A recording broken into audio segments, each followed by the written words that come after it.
We are here in Washington, D.C. On the 20th anniversary of the National Federation. This is fortunate because I also see Joseph Lariosa, who is a veteran journalist from the Philippines.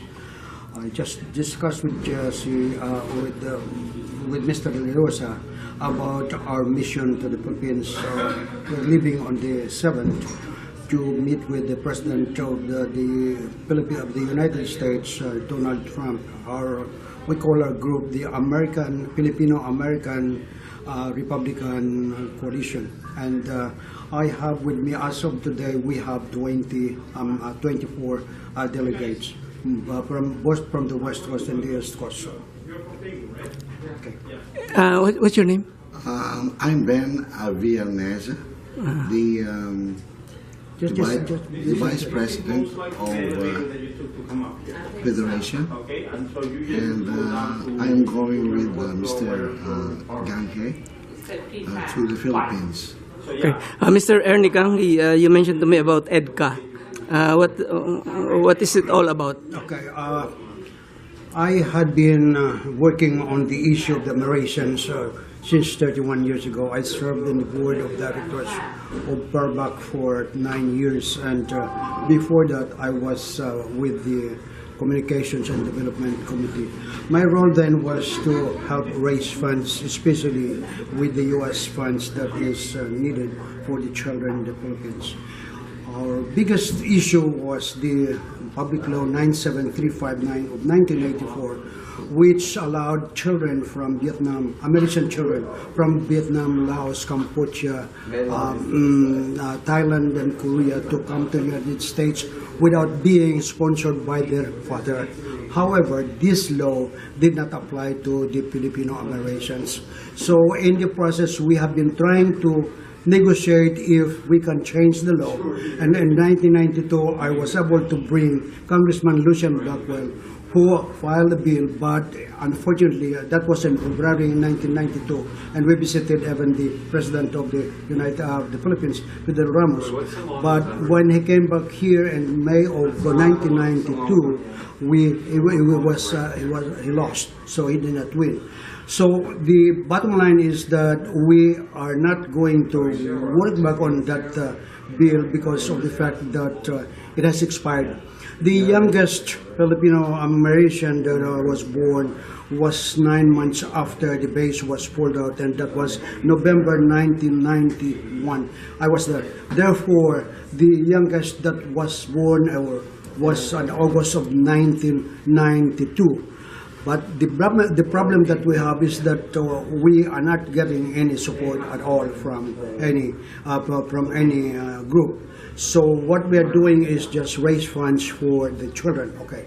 However, back then we have this negotiation with the U.S. government about when they proposed for the EDCA, the Enhanced Defense collaboration agreement, and there was a negotiation wherein the United States is allowed to use the bases, but they are not going to, that they have to pay the rent of $500 million a year. So the original plan that we have is ask them only for a share of 5% for the children. There are 3 generations of Americans in the Philippines, and the fact that they were discriminated, most of them are blacks and red, and so we have no choice but to find another way to support them. So my mission now is to see to it that I meet with the Philippine senators, especially the Foreign Relations Committee, and of course with the Department of National Defense, that is General Delfin Lorenzana. And of course, if we will have a chance to meet with the President, that is my mission. What is the 5%? What are you going to do with the 5%? 5%. The 5% will be used to rectify the damage that was done to the children. They are still, most of these children, they are now adults, but they need some help, maybe education and training, whatever it is, that will just be able to move them forward. Right now, they are hopeless. Are these children Filipinos also? Filipinos, the fathers are Americans. This is what we call Americans now. We address them as forgotten Americans because they are children of U.S. servicemen assigned in the Philippines. Why were they discriminated? The number one, they were discriminated because of the fact that one, when a law was passed in 1980, Public Law 97359, it allowed the children from Vietnam, American children from Vietnam, Laos, Cambodia, Thailand, and Korea to come to the United States without being sponsored by the father. In the situation in the Philippines is different. They are not included in that bill. But the worst reason why the sponsor was that the Filipino women were prostitutes, and these are children of prostitutes, and because they are prostitutes, they are illegal, and they are not considered human beings. That is sad. Do you have an idea why they are discriminated? Maybe because of the numbers of Filipinos? No. They are discriminated because of the fact that the author themselves thought that the Filipino Americans are worthless. That's the whole idea. We attempted to change the law and include the Filipino Americans, but they were never excluded. We do not have, the Filipinos do not have the power in Washington. I tell you that. We do not have the numbers. We do not have influence in the politicians, in the policymakers of this country. Why don't you present your proposal to NAPA and other Filipino organizations?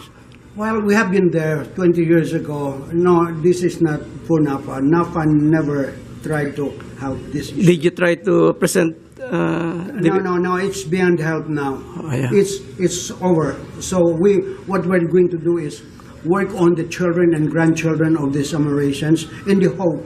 And that is the only solution, because once the U.S. bases, the U.S. military moves back to the Philippines, then whether you like it or not, Americans will be born again. What will you do with that? Because there is no system that supports them. I see. So you mentioned $1 million. 500 million. Was it already approved by the U.S. Congress? Yes. That negotiation is already finished 2 years ago. It will be implemented. So I will appeal to the Philippine senators, especially the Foreign Relations Committee, and of course to the Secretary of National Defense, General Delfin Lorenzana, and of course to the President himself, because these are the issues that had been brought for a very long time, but we Filipinos do not get the shit in this country if we don't show to them their strength. We are being used, but we are not there to get the response, the respect that we expected from them. Why will they allow these American children from the 6 countries in Asia? Why not in the Philippines? Because po tayo mga Filipino mothers now. I do not like to hear that word. Okay. Do you see any comparison between the American Filipinos and the Filipino veterans being given a road deal by the U.S. Congress? Issue. The veterans have been working for 40 years. I know, was part of that. But this is no support from the community. We are just speaking like, because we were able to convince, after so many years, we were able to convince a congressman who is a Marine, a retired boxer from the Marines, Congressman Blackwell. He is black. Okay, I accompanied him to the Philippines, and you know what happened? We went to Subic. We have more than 4,000. The dining hall of the Subic Naval Base is full of Americans. This congressman, who is black himself, was talking and failed and hugged them and cried and cried. Why don't you mobilize the successful Americans? That is very hard to find. What I am trying to do is get the Philippines to help and help these children. We have tried all the tricks, and I've been involved with the Fallback Foundation for 31 years. Okay, it is my job to go and help them. The last grant that I helped manage was the 3 million grant for the Child Survivor Project and Leyte. Okay, that's the last one. No more. We have other grants, but that is the last one. And now we are, survival now is getting Filipinos and Americans to support, to sponsor one kid, okay? But that is beyond us now because of the fact that there are so many more issues that is confronting us. So our only solution is to go back to the Philippines and see that we can generate some support from there. And as a matter of fact, I have already suggested to the Philippine Purbac to bring as many narrations to meet with President Trump. I hope we will be able to do that and tell them that this is your children because they are the forgotten Americans. Apple the App, if you know him, yes, he's an American. Yes. Apple the App did not fall into the regular sponsorship. What happened to Apple the App was he was sponsored. He cannot see. He was sponsored by a lawyer from LA. Okay, Apple the App is fond of singing. So when Apple the App, when we got the sponsor for the hospital and the doctor that will operate on his eyes, we call this the doctor. We need a housing for our kid. Okay, so since you're the sponsor, then can you handle? Of course, this is a lawyer, and then. Afterwards, he did not know that both eyes have to be operated. So we said, we have to send Apple the App home. But no, he said, this is my son, okay? And then he went to the Philippines and looked at the place where Apple the App lives. It's a one-house nipa hut with the bathroom and the kitchen. No, I said, he said, this is Apple. No, I will not want to leave my kid here. He brought him back. Then, the sponsor of Apple the App called us. Can you help us? I want my kid. No, I don't want him to die there. Just live in an open space. Okay. So we arranged. Luckily, it's the only case that we were able to successfully sponsor, and he was adopted by his sponsor. Can you not ask his help? Huh? Can you not ask Apple the App's help on this case? Well, I have no contact with him, but maybe when he listens to this, maybe you can contact him. But I have not met Apple the App. But I was still in the board when we work on it. I know the story of Apple the App, and but I do not know where he is right now. I have, he is a cousin of Lito Pineda of Chicago, and I can tell him to get in touch with you. Give my regards to Apple. Apple, you have to help Uncle Ernie. Okay, I'm going back to the Philippines with President Trump. Okay, we will now work on the funding for our American children there. And I know that you are a big man now. Come and help us. Okay. Call our office if you may. What is your office number and email address? How can he get in touch with you? Okay, just give him first my email address and then my number, and tell him to call me. You have my card.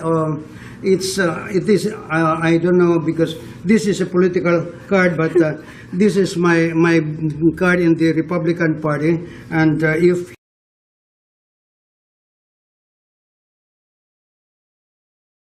he is now the mission is going on. Okay, we have now, as of today, I have 24 delegates, and if they don't want to, the Purbac Philippines is not going to sponsor.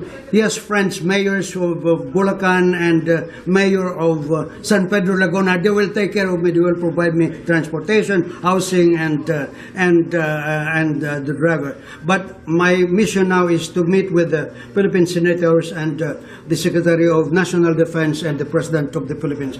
Marie Cummings, one of the guests here, is here tonight. She invited Senator Villar in her event in Arizona. Okay. November 11, the senator will be there. I will be already out the Philippines. I'll be in the Philippines already. You can talk to her now. You can talk to her. Okay. To relay your message to Senator Villar. Oh yes, of course. I met Villar. Villar is Ilonggo. He is from my. He is from. She is a lady senator. No, they are Ilonggo from Bacolod, Aguilar. Okay, I know them, but they do not know me. Okay. Okay. But okay. That's okay. Best wishes to your search for effort to help the Filipino Americans, Mr. Ernie and Mr. Ben Villarmesa. Ben Villalesa. This is Joseph Gelarios of the journal Global Links. Do you have anything else to say? Tell them it's that. No, we just want to see that I would like to remind the Americans to come when President Trump comes and maybe contact Paul back there. I want you to meet with President Trump and tell him exactly what you have in mind. You are now the forgotten Americans. The Filipino Americans are the forgotten Americans. Thank you very much. You're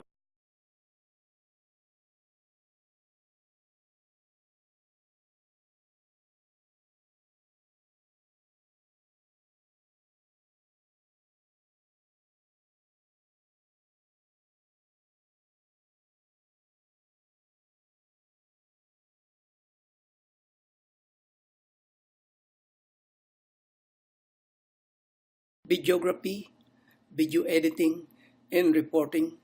This is Joseph Gelariosa of the journal Global Links in Washington, D.C.